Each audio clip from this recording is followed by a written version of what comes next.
Hi, I'm back. Thank you for tuning in for my second video on health and safety.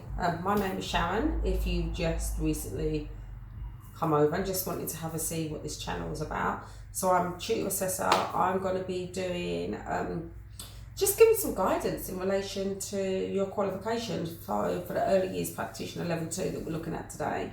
Some of this interlinks with EYE level 3, so the early years educator level 3. Guys, I'm going to get myself, so the setup at the moment is not the greatest. It's taken me forever to sort this out, and I tried recording the first time round and half of my head was cut off. So if you can send me any good editing applications that I can use to edit. I've never done this before. This is my first time or my second time. So this is all really new to me. So any advice or guidance, I really appreciate it in relation to editing, because I've got to learn all of that, the tips and tricks of editing. So I'm trying my hardest. I'm using my camera at the moment on my phone because I haven't got a camera. I've got to buy one. So lighting's not going to be the best, so I understand. So please be patient with me.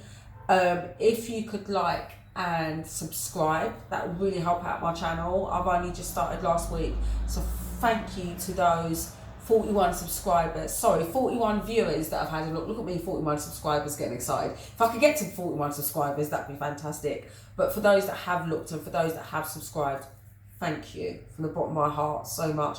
And I know you probably hear this every day, and I watch YouTube and I hear it as well, but seriously, I understand where they're coming from now. Like seriously, it's nice to know that somebody's watched it, even just looked at it, even if you haven't subscribed and just looked at it. I'm like, thank you. So let's get into the video. So today we're looking at health and safety, so part 1. So I'm just going to give you some guidance in relation to the health and safety assignment that you will have for the early years practitioner level 2. So health and safety, so we're just going to talk about risk assessments first of all. So what is a risk assessment, the importance of a risk assessment, and why do you do them? So in your nursery or your schools, or as a private childminder, you do them every single day, right? So you do them, and we do them every day. We do them at home, we do them in the office, we do them going shopping, getting off of transport, getting in a car, electric scooters, whatever it may be, we do risk assessments. So we look for potential hazards or risks to ourselves and how we can minimise them. So a lot of it is common sense. So in your nursery every morning that you go in, you might see a potential risk to yourself or the children, i.e. spillages on the floor, breaking equipment, plug sockets hanging loosely, and what do you automatically do? Clean up the water. Put the wire somewhere behind a piece of furniture, remove a broken piece of equipment. And that's what you do in your nurseries or your schools. So in the morning when you go in, you do a risk assessment of indoors as well as outdoors. So remember, you're looking inside and outside for any potential risk to yourselves or the children, or anyone potentially coming into your setting for the day. So then you're going to minimise those risks. You're going to remove them, i.e. cleaning up the water off the floor, removing any broken equipment, picking up any resources off the floor, coats, whatever it may be. You're going to remove them, you're going to minimise them. You're going to have a risk assessment sheet that you'll have in your nursery or your school. You may not do a risk assessment. Somebody in relation to senior management might, like your manager, your deputy manager, your third in charge, your room leader. You might even have to do it as a room leader, as a third in charge. Yeah, so you will do for potential risks, and you will have a tick list. Some of your nurseries might have more complex ones where you have to write a lot of more detailed information, and whether it's high, medium or low. So water on the floor is a high risk because somebody could potentially slip on that and break their back or break a bone. So you tick the high box and what you will do to minimise that. And also outside, so you're looking for elements outside. So it could be weather conditions, it could be frozen ice outside, it could be puddles of water which you can just literally sweep away. It could be that there's animals' feces, foxes or cats could be one of them. It could be human feces. I've seen it, guys, trust me, I've worked in nurseries. It could be dead animals. Again, I've had to clean up a dead pigeon. Wasn't very nice. Just thinking about that memories made me feel a little bit sick. It could be used condoms. Yes, guys, it happens. It could be broken bottles, cigarettes. It could be used needles. Remember putting gloves on, sweeping it away, putting it in a relevant bin. Again, recording it. Any broken equipment, any potential dangers, you go and report straight away to your health and safety officer. If they're not in, wait for them to come in, but make sure it's recorded on your risk assessment. So they will be done 3 times a day, your morning, your afternoon, because remember, when you come in the morning, you know, for lunchtime, for example, anything could happen within that hour and a half space. Somebody could go along, just throw something over to your garden area. It happens. People don't realise that there's a nursery where they're walking past, or some people just generally don't care. So then you're going to go and check out again before yourself or the children go back out in the afternoon, again in the evening before you go home, and then again you're going to do it again. So this is an audit trail in relation to safeguarding as well, because you're safeguarding your children and you're safeguarding yourselves, which is part of the Health and Safety Act 1974. Yeah. Think about as well your ratios in your schools or your nurseries or your private childminders, yeah, or you know, your mother and toddler groups. Think about, what is a ratio? You might go to yourself, Sharon, what is a ratio? So a ratio basically is how many staff members to a child or children. Yeah. So in your baby room, for example, you might have 6 children, babies, and 2 staff members. So the ratio is 3 children to 1 staff member. That doesn't mean you only look after your 3 key children, because when I've worked in nurseries, I've heard staff say, "No, I'm only looking after my key children. That's who I'm in. That's who I've got to look after." No, you look after all the children. Okay, that is why you're employed. You are safeguarding all of your children, but the ratio is 1 to 3. So in a toddler room, it might be 1 to 4. So 1 staff member to 1 staff member to 4 babies. In preschoolers, 1 staff member to 7 children, 6 to 7 children. It could be 8 children. Yep, it all depends on the setting that you're in. So that is the ratio. But don't forget, please don't underestimate that you are just in charge of those key children. You are in charge of all of those children. You are looking after all of those children, and that is the ratio. So you might come into your nursery and you might go, "Without a ratio today." Yeah, or say to your staff member, "We're at a ratio today," because you know what the ratio is.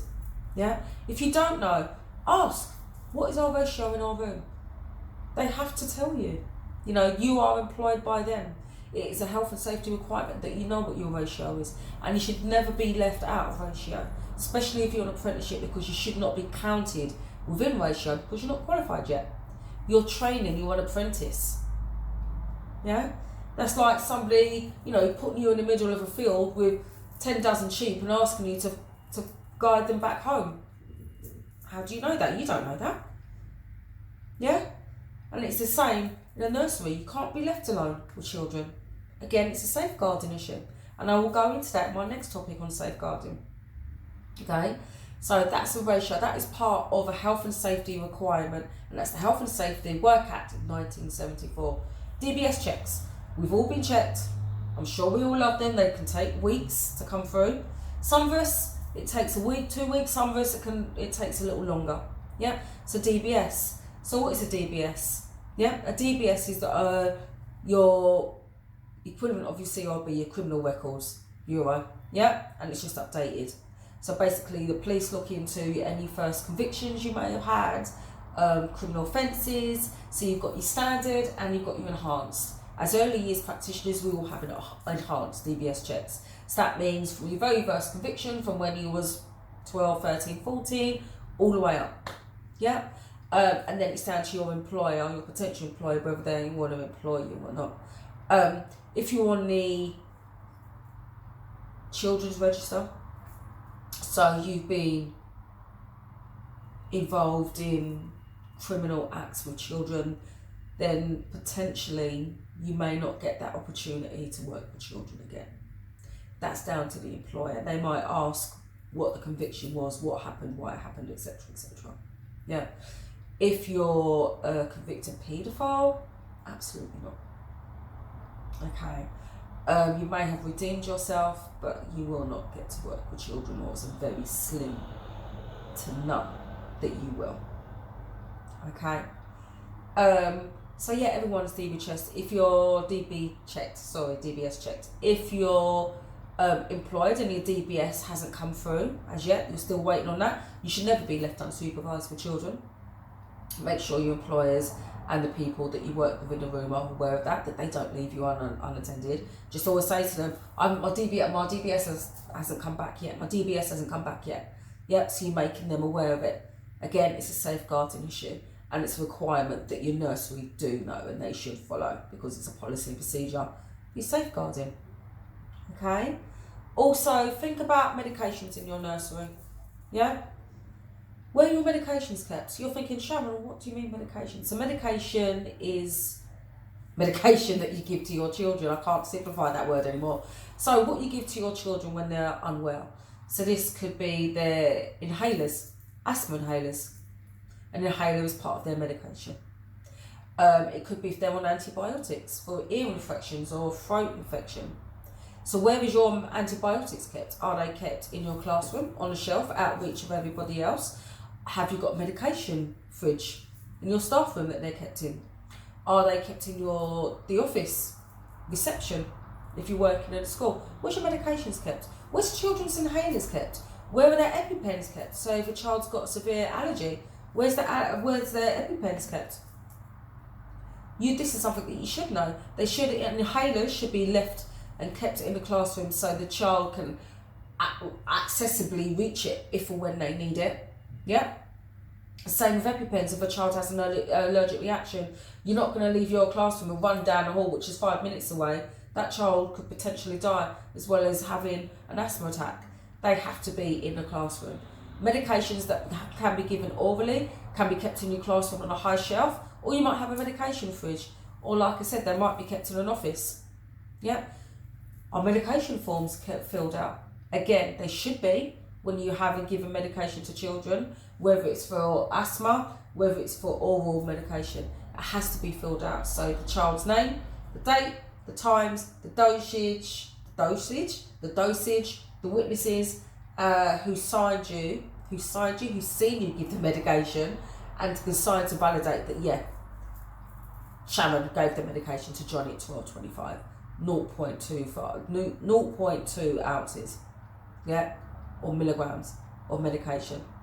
Okay, with medication, you've also got to make sure that the child's name. Oh, trust me, guys, trust me, and I'm sure you've witnessed it yourself. You've had parents come in and give a medication that's not got the child's name on. It's expired. It's not legible. You can't read what's on the medication bottle, so you don't know what it is. Or it's for one of their siblings. But mummy and daddy go, oh no, Johnny had that cough last week and Sarah's got it now, so it's fine. It's not fine. Okay?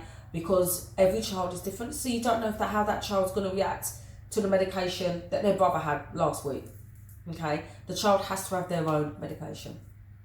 And the medication form should be filled out, and it should be signed by the parent at the end of the day when they're picking up that child, so they can see that that medication's been given, and so that consent has been given at the beginning of the day, and that's validated at the end of the day.